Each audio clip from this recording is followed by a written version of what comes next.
Cari maklumat dan berita politik yang bebas, kupasan yang tepat, panas. Dapatkannya secara eksklusif hanya di Jom Channel. Komitmen kami, rentasan berita Isnin hingga Jumaat.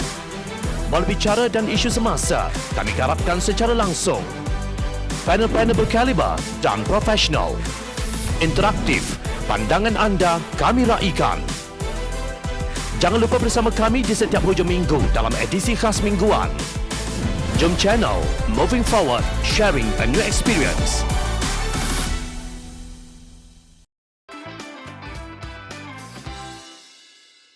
Wanita amanah terkejut, kecewa.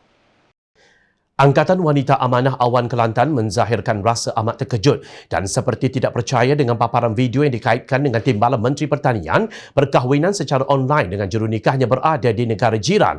Menurut ketuanya Dr. Hafizah Mustaqim, Timbalan Menteri berkenaan bukan sahaja penggubal undang-undang tetapi juga terlibat sebagai pelaksana kerana menganggotai cabang eksekutif iaitu anggota Kabinet Tadbir Urus Negara. Tidak timbul tentang beliau berkahwin lagi kerana ini urusan peribadi beliau. Namun cara perkahwinan itu dilakukan yang menimbulkan persoalan. Urusan dan tata cara perkahwinan amat dititik beratkan dalam agama dan perundangan dalam negara ini kerana ia melibatkan tanggungjawab, hak dan kebajikan semua pihak, ujar Hafizah dalam satu kenyataan.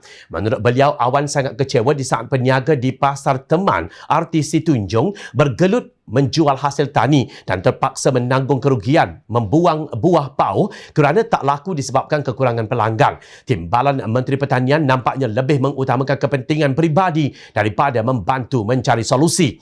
Adakah ini yang mahu ditunjukkan oleh Menteri dan Ahli Parlimen dari Parti Islam yang memerintah negara dan negeri? Sebelum ini mereka kelihatan lebih berminat membeli Mercedes di saat rakyat kesempitan sehingga terpaksa mengibarkan bendera putih. Ada juga menteri mereka yang terpalit dengan dakwaan berdua-duaan dengan usahawan terkenal bidasnya. Hafizah juga mempertikaikan komitmen PAS sebagai pejuang isu umat Islam.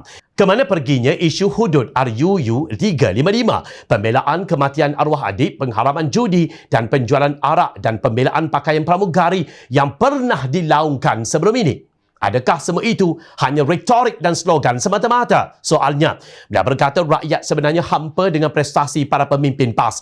Mungkin benar pihak yang mengatakan kerana cara mendapat kuasa itu melalui pintu belakang dan tebuk atap, maka langkah yang menyusul juga sumbang dan tidak betul.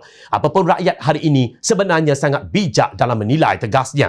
Hafizah turut memetik kebenaran sabda Rasulullah SAW yang bermaksud, jika amanat telah disia-siakan, tunggu saja kehancuran terjadi. Ada seorang sahabat bertanya bagaimana maksud amanat disia-siakan. Nabi menjawab, jika urusan diserahkan bukan kepada ahlinya, maka tunggulah kehancuran itu. Hadis sahih riwayat Al-Bukhari. Identiti pemimpin PAS itu dapat dikenal pasti berdasarkan imej sijil nikah yang turut tular yang tertulis nama Cik Abdullah bin Maknawi. Bagaimanapun, Majlis Agama Islam Wilayah Narathiwat di Thailand menafikan telah menjalankan majlis akad nikah secara dalam talian seorang ahli politik Malaysia yang bergelar Datuk dengan isteri ketiganya.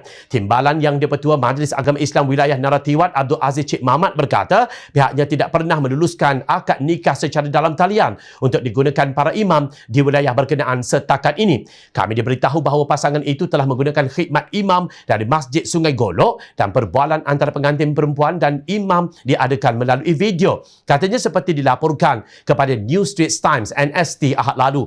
Abdul Aziz juga menafikan pernah mengeluarkan surat nikah kepada pasangan berkenaan. Menurut beliau, pihaknya akan menyiasat majlis akad nikah berkenaan termasuk memanggil imam yang terlibat dalam majlis akad nikah tersebut. Perkahwinan antara Cik Abdullah dan pasangannya didakwa dilakukan pada 1 Jun lalu yang kemudiannya menjadi viral menerusi sebuah klip video di platform media sosial. Sementara itu, ahli politik berkenaan dalam jawapan ringkas WhatsApp kepada NST hanya berkata, doakan sahaja saya.